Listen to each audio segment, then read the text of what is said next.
We interrupt this previously scheduled broadcast with the following message delivered at the request of the California State Police Department. This is a contagious disease warning. This is not a test, please stand by for the following instruction. An unidentified virus is rapidly spreading within and across the area surrounding Huertas County. Cities such as Darien, Weber, and Valley are severely affected.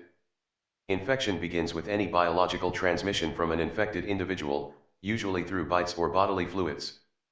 Symptoms of this virus include but are not limited to initial nausea, indigestion, foaming of the mouth, seizures, vomiting, fever, muscle weakness, and unconsciousness, then upon waking, increased awareness, and animalistic aggression. It is recommended all members of the public remain indoors if at all possible and report any signs of infection to the authorities. Have enough food and water for shelter for up to 1 to 2 weeks preceding evacuation procedures. And most importantly, stay safe in this situation. Unruly behavior will not be tolerated. Any crimes committed such as theft, battery, assault, even upon infected individuals, and rioting, will be dealt with accordingly and to the fullest extent of the law.